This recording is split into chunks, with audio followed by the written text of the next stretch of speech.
Elysium speaking. We have to be more careful with our internet usage because the contents of the internet severely, energetically distract and harm us. And so we're trying to be more careful. But even with being more careful, when things aggravate and trigger and arouse our senses,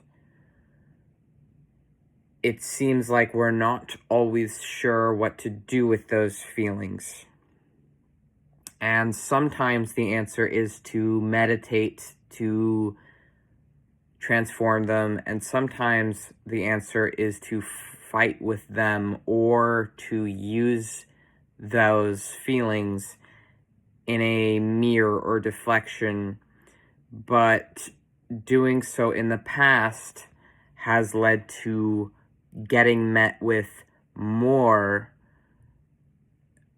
harm mirrored back. So we need to be careful then with how we take something that bothered us and turn it into something else. Because if we make it something to bother others, then it seems we are bothered more later. So I'm trying to be careful with my words and think of how to take the power away from the things that bite us and instead try and turn it into something not to bite but to teach, so that we can both mediate the feelings but also use them for something constructive, which is difficult for me because as a demon, I want to be destructive, but we're trying a different approach for ourselves. Well, that isn't to say that all demons are destructive. That's not what I meant. I just meant that when I feel destructive, I want to be destructive, but we're learning that's not always in our highest interest. That's what I meant. I was not insulting demons or myself. Anyways, I'm overthinking again.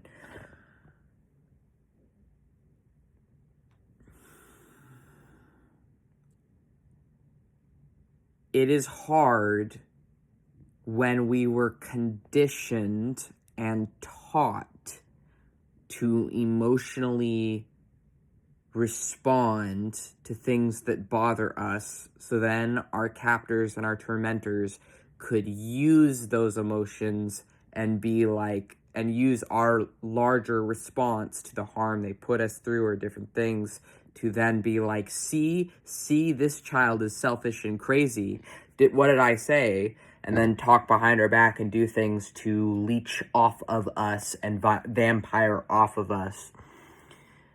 And when things hurt us online, it just puts us back in this 22-year-long period where we were a slave to others, to harmful, abusive men. And when we see even just small things that bother us now, it's like it just reminds us of those abusive men.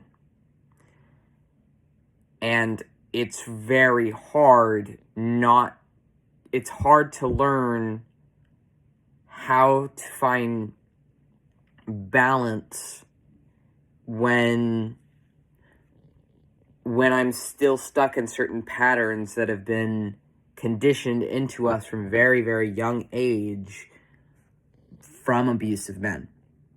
And I've been trying to learn a different way, and it's hard sometimes.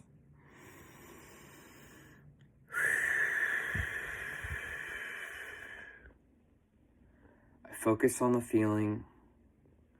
I focus on the insult. 2 insults.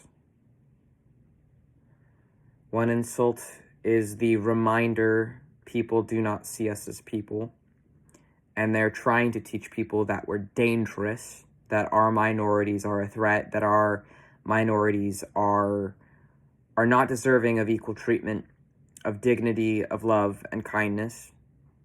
That reminder stings when you're reminded so frequently and often of it. Second insult is stupidity. We have an almost zero tolerance threshold for stupidity.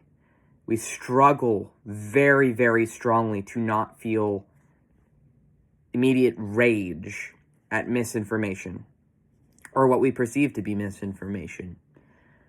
And others' wrongful biases make us biased against them.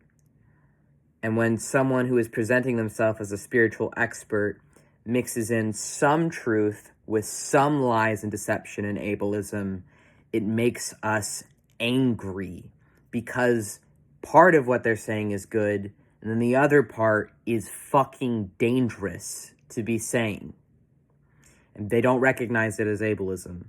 But if you're acting like depression is a choice, or if you're acting like depression and mental pain makes someone insane, and you're acting like this is a choice, and like someone is a lesser occultist than you if they struggle with mental health issues, then you are being ableist. That's what that is. Because you are assuming only people who perceive things as you perceive things, who don't struggle with things, must be truly spiritually profound, which is disgusting. And focused, projected, and I want to release this tension and this frustration.